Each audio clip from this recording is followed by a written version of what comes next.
Hello my friends, and welcome back. In today's video, we're going to be doing some more work on Komorebi, the tiling window manager for Windows, written in the Rust programming language.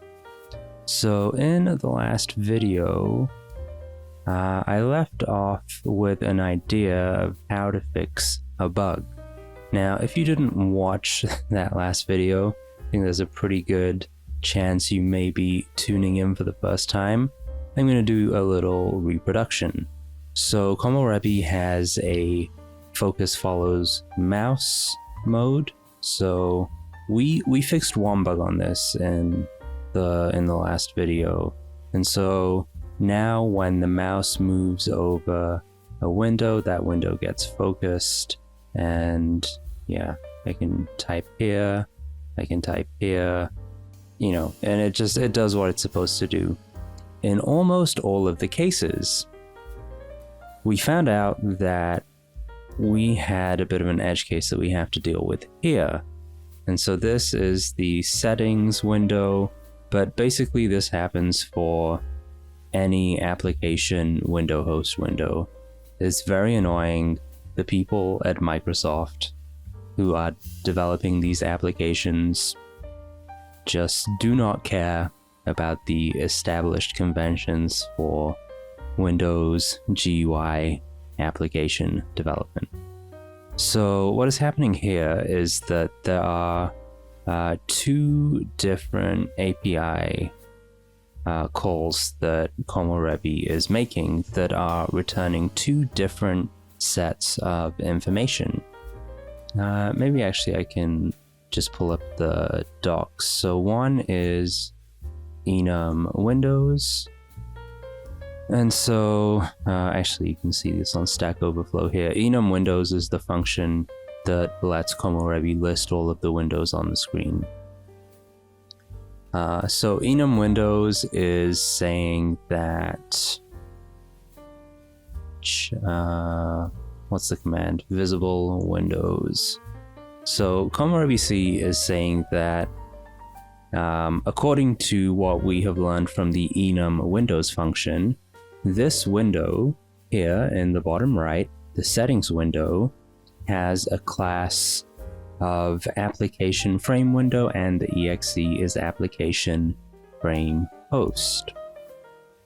Now, when we are using this custom focus follows mouse, we make a call to this Windows API call, window from point. And this returns to us a completely different window handle. And you can go back into the last video and you can see that we added some debugs, and this turns out to be something like the classes windows.ui.core.whatever, and the executable name is settings.exe. So two very, very different things going on there. It's actually really hot in Seattle right now, and I think my camera just overheated.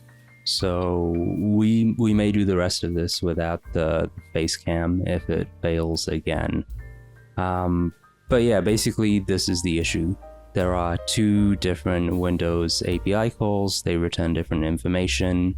And so it's just not reliable, right? And that really sucks because you would expect your system API calls to be reliable and consistent. However, they are not. So what do we do? What do you do in this situation? What I came up with was that instead of querying the system, I am going to query the Komorebi state, because we cannot trust window from point to give us the same information as the enum Windows API call. So let's start with our window handle being none.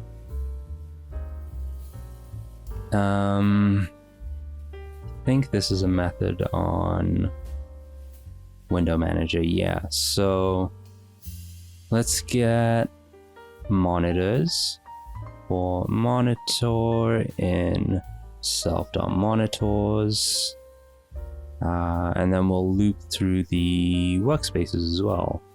For workspace in monitor.workspaces, and then let's see, what do we have on workspace?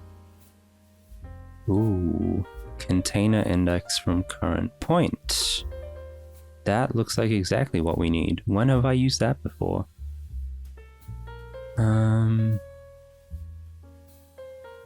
Oh no, there are others. IntelliJ was just being slow.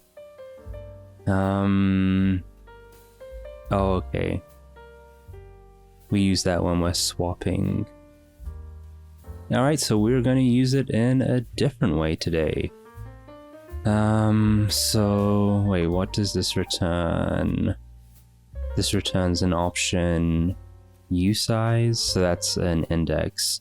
Let index, let's do if let sum idx equals container idx from current point. Why are you still red? You should not be red. Nah, forget it. I know it's working. Or is it? Because now this is squiggly. Oh, okay. Well, it just fixed itself. So... okay, so we know the index.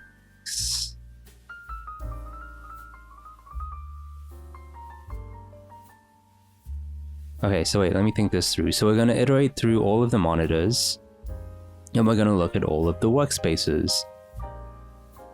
If there is a container on that workspace, this workspace, at the current point, so wherever the cursor is, yeah, then that's the one, right? So we'll do workspace containers. Oh, it's not the focused container though, is it? So we'll do containers get idx. So actually, this is container idx. If let sum container, then we can do container focused window, because it's going to be the one on the top. If let sum window, we can do window dot hwnd, and we can set hwnd to that. Oh, we gotta wrap this actually in a sum. So before we continue, yeah, so if hwnd is sum, we can, so we'll do let hwnd, we'll do a read declaration. So if this here becomes sum, then we can do hwnd.unwrap because it's sum. Else we can just return early. Is that right? Yeah. And yeah. Okay. So at that point we have our window handle, and that should make sense.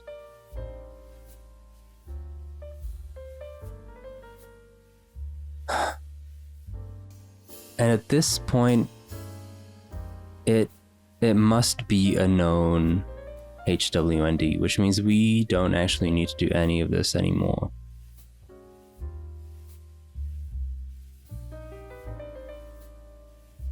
So this goes, we know it is a known HWND.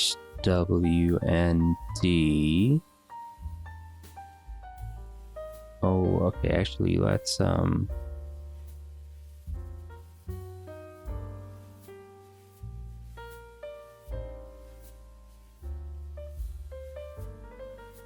bring that logic down here. So let's see how this looks, see how it feels.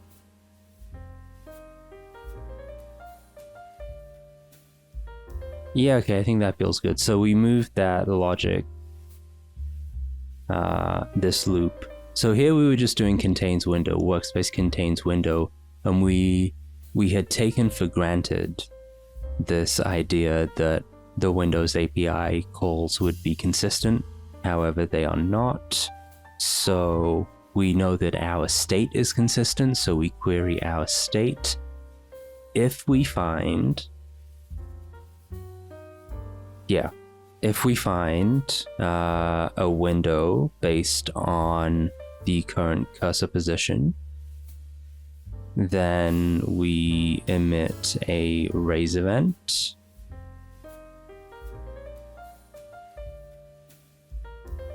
Otherwise,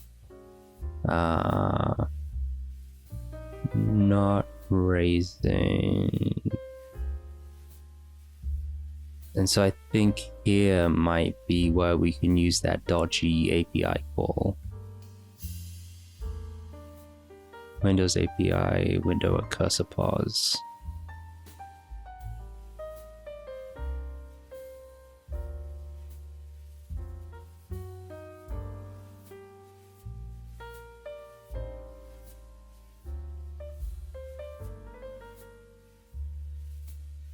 Yeah, I think that looks good.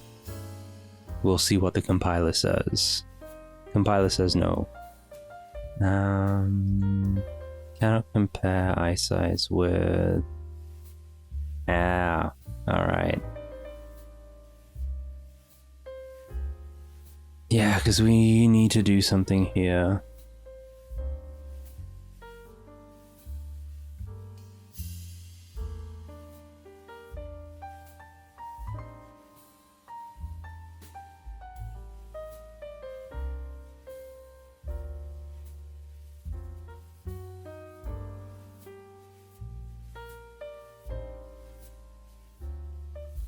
So I think we need to move this logic, don't we? Because this logic is only valid once we have a HWND.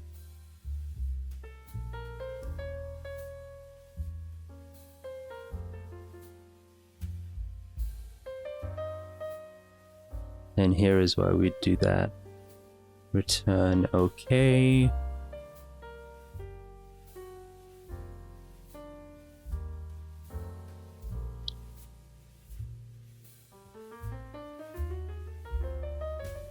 Yeah. So we lift that up. Let's see how this looks now. So we get a HWND. If we do, we just make sure that this little check is done, and we return early if we have a pending raise up, or if these conditions are met. Otherwise, if everything is okay, we send a raise event. We set has pending raise up to true. And if there was no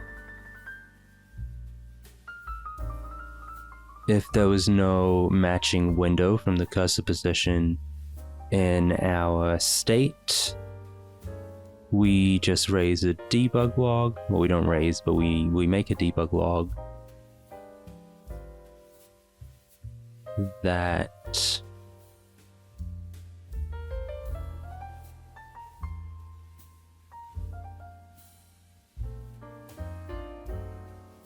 uses the inconsistent Windows API information to at least give us something.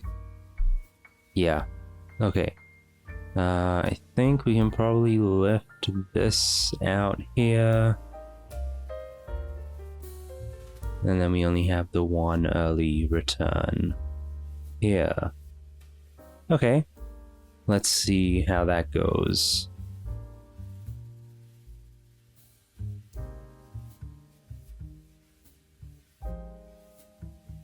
Alright, let's turn on focus follows mouse. Yeah, there we go.